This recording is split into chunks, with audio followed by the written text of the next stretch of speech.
Assalamualaikum warahmatullahi wabarakatuh. Nama saya Via Roidah dengan nomor induk mahasiswa 192100026, Prodi Pendidikan Bahasa dan Sastra Indonesia, non-reguler 2019. Nah, dengan dibuatnya video ini adalah salah satu bentuk tugas dari mata kuliah studi wacana. Di sini saya akan menganalisis satu berita. Bukan hanya dilihat dari aspek 5W1H-nya saja, tapi saya juga akan mengembangkan kelebihan dan kekurangan dari berita tersebut. Selamat menyaksikan, semoga bermanfaat.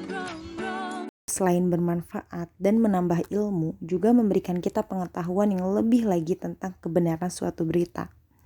Dengan seiring menganalisis sebuah berita, baik dari segi pertanyaan 5W1H atau dengan hanya melihat kekurangan dan kelebihan dari berita tersebut, maka kita akan jauh lebih peka terhadap permasalahan yang terjadi, baik dari sisi pribadi maupun umum atau universal.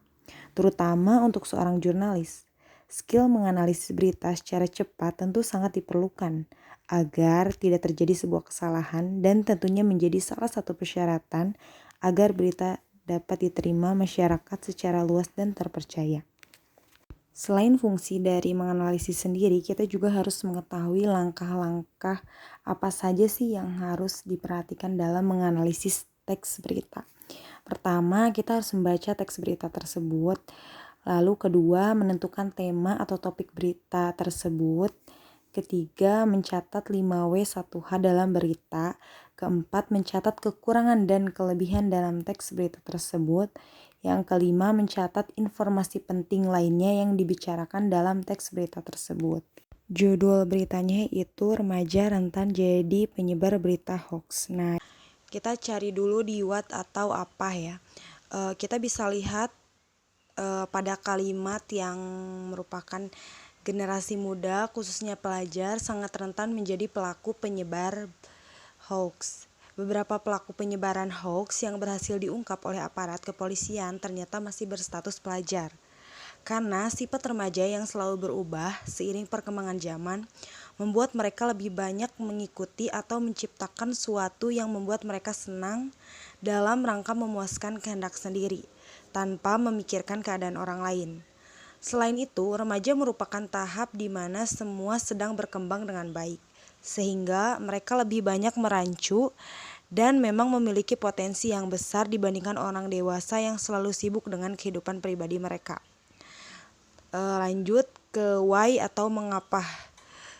Di sini kita bisa lihat pada kalimat hoax sebanyak disebarkan terutama melalui media sosial.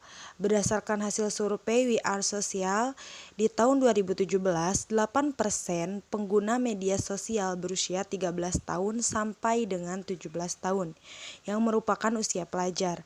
Karena kebanyakan pengguna media sosial yang merupakan instrumen utama penyebaran berita hoax itu sendiri. Lalu kita beralih ke who atau siapa. Jadi siapa di sini itu kita bisa lihat pada kalimat informasi-informasi hoax dapat menimbulkan keresahan di masyarakat, memicu sikap permusuhan yang berujung pada adu domba dan memecah belah masyarakat. Tentunya hal ini dapat mengganggu kelancaran program-program pembangunan yang sedang dijalankan oleh pemerintah. Papar Alois Wisnuhardana, Head of Social Media Management Center dari kantor staf presiden pada acara peluncuran kampanye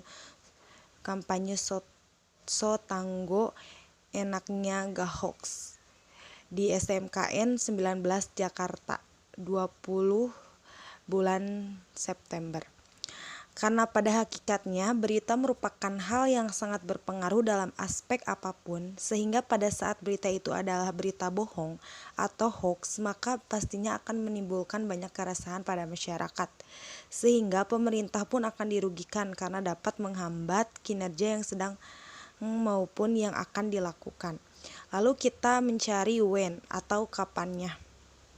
Kapan nih berita itu terjadi? Nih kita bisa lihat pada kalimat berdasarkan hasil riset We Are Social yang dipublikasikan pada bulan Januari 2017, Indonesia disebutkan sebagai negara dengan pertumbuhan pengguna internet terbesar di dunia. Pada tahun 2016, ada 88,1 juta pengguna dan di tahun 2017 menjadi 132,7 juta pengguna. Dari jumlah tersebut, 106 juta pengguna internet di Indonesia aktif bersosial media. Menurut Kementerian Kominfo, di akhir tahun 2016 ada 18.000 status yang terindikasi menyebarkan hoax dan ujaran kebencian. Hoax banyak disebarkan terutama melalui media sosial. Berdasarkan hasil survei We Are Social di tahun 2017, 8% pengguna media sosial berusia 13-17 tahun yang merupakan usia pelajar. Marak-maraknya berita hoax terjadi adalah bisa dibilang lumayan, sehingga atau bahkan sering terjadi, hanya ada yang sampai viral dan ada yang biasa-biasa saja, dan itu dimulai ketika banyaknya pengguna media sosial yang di zaman ini merupakan bagian dari kehidupan masyarakat seluruh dunia. Lalu kita mencari where-nya atau di mana.